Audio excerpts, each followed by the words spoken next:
నారా చంద్రబాబు నాయుడు గారిని కూడా అడుగుతున్నాం, ఈ సోకు మాటలు ఆపండి, డ్రామా మాటలు ఆపండి. నారా చంద్రబాబు నాయుడు ఎమ్మెల్యేని పిలిచి బాగా తిట్టాడు, ఎవడు చూశాడు? కొన్ని వీడియో రిలీజ్ అయిపోయా, ఆయన్ని తిట్టాడు ఈయన్ని తిట్టాడు అంటాడు. కానీ ఇతను తిట్టారని చెప్పి ఆంధ్రజ్యోతి, TV5, ఈటీవీలో వస్తమే తప్పితే స్క్రోలింగ్ వస్తుంది, పేపర్లో రాస్తారు. ఆ తిట్లు తిన్నాడు బయటకు వచ్చి మాత్రం మళ్ళీ రౌడీజం మావులే, మళ్ళీ ఆక్రమణ మావులే, అవినీతి మావులే, అడ్డగోలుగా తింటం మావులే, జనాన్ని కొట్టుకు బతకటం మావులే. మరి ఏంటి నీ 75 ఏళ్ల వయసు, నీ 45 ఏళ్ల అనుభవం, లేదా నీ 14 ఏళ్ళు 17 ఏళ్ళు అందరికన్నా పెద్ద ముఖ్యమంత్రి నేను చెప్తున్నావు కదా, నీ పెద్ద ముఖ్యమంత్రి, నీ ఎక్కువ కాలం ముఖ్యమంత్రి ఎవడికి ఉపయోగం? చంద్రబాబు మాట్లాడు, డ్రామా కవులు చెప్తాడు, ఎమ్మెల్యేని తిట్టాడు, ఎమ్మెల్యేని కొట్టాడు, ఒంగోబెట్టి 4 బాదాడు, జుట్టు పట్టుకుని ఈడిశాడు. ఇవన్నీ ఎవడికి కావాలి? పేపర్లో రాస్తే ఏ ఎమ్మెల్యేని ఒక్కడ కంట్రోల్ అవుతున్నాడా?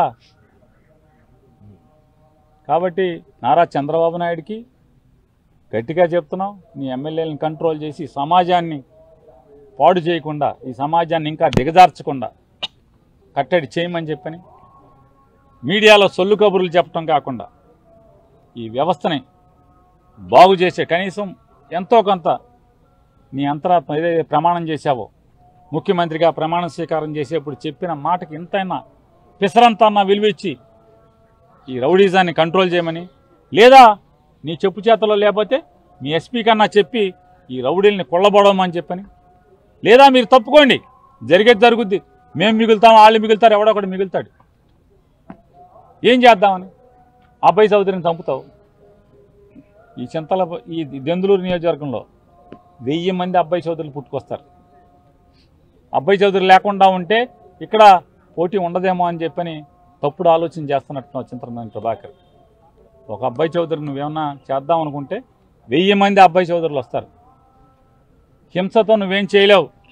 నీ నోటుకొచ్చినట్టు నువ్వు కాపులు కదా అని పవన్ కళ్యాణ్ గారి మీద ఆ జగన్ చెప్ప నువ్వు మాట్లాడా, జగన్ చెప్ప స్క్రిప్ట్ నువ్వు మాట్లాడా. ఏంటి నీ భాగోతం? ఒకటి చెప్తే మాట్లాడే భాగోతం నీ బతుకు, ఒకరితో చెప్పించుకుని మాట్లాడే బతుకు నీది. మాది ఇండివిజువాలిటీ, మాకేముంటే అది మాట్లాడతాం, ఏముంటే అది చెప్తాం. నీ దగ్గర దమ్ముంటారా నా ఇంటికి రమ్మన్నా వస్తా, నీ ఇంటికి రమ్మన్నా వస్తా, అబ్బిగాడి ఇంటికి రమ్మన్నా వస్తా, కొల్లేరు ప్రజలను తీసుకుని వస్తా, కొల్లేరు వాళ్ళని తీసుకుని వస్తా. నిజంగా నీ ఆత్మసాక్షిగా అబ్బాయి చౌదరి వాళ్ళకి బాకీ లేడు, ఇతను తప్పు చేయలేదు, నేను నమ్ముతున్నానంటే కనుక పైసా కూడా ఇవ్వద్దు. ఇప్పుడు వరకు అతను ఎంత నష్టపోయి ఉంటాడో ఆ డబ్బులు కూడా అతను కట్టిస్తాం, తప్పు జరగకపోయి ఉంటే. ఎందుకు వచ్చిన మాటలు మాట్లాడుతున్నారు? ఏది పడితే అది మాట్లాడుతున్నారేంటి? మా లెక్కలు తెలుస్తానంటారేంటి? మా దగ్గర ఏమి లెక్కలు ఉన్నాయని తెలుస్తారు మీరు? మీకంటే అధికారం వస్తుంది ఇంకా మీ జీవితానికి? ఇదంతా మా గొప్ప అనుకుంటున్నారా ఏంటి? మా గొప్పతో మేము గెలవాలా? మీరు చేసినటువంటి చండాల పనులకి రాష్ట్రంలో ఉన్నటువంటి అన్ని కులాల వారు, అన్ని మతాల వారు, అన్ని ప్రాంతాల వారు మొత్తం విసిగిపోయారు. అందుకనే నిన్ను గుడ్లోడు తీసి పక్కన కూర్చోబెట్టారు.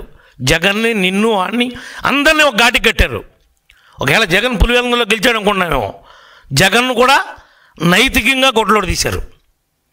వైనాట్ 175 అని ఈ పక్క నుంచి ఆ పక్కే, ఆ పక్క నుంచి ఈ పక్కే ఉపన్యాసాలు చెప్పేవాళ్ళలాగా పరిగెట్టావు. సిద్ధం రండి చూసుకుందామని.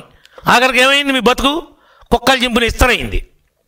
ఇవాళ కాదు, రాజకీయంగా మిమ్మల్ని గోళీ కడతారు ఆంధ్రప్రదేశ్లో. మిమ్మల్ని అనేది జీవితంలో ఎప్పటికీ నమ్మరు. లేదు మా తప్పు ఉంది, ఓకే మేము యాక్సెప్ట్ చేస్తాం. ఇదిగో ఈ విధంగా తప్పు నడుస్తున్నారు, ఇది మీకు కరెక్ట్ కాదు, ఇది మీకు కరెక్టా అని చెప్పి అడుగు, తప్పులేదు. మా లెక్కలు తేలుతానంటావేంటి? అంటే ఎవరిని బెదిరిస్తున్నావు నువ్వు?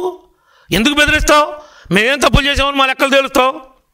తేల్చావుగా, గతం అంతా భాగవతం అంతా అయింది కదా, ఇంకా తెలియట్లేదు బుద్ధి నీకు?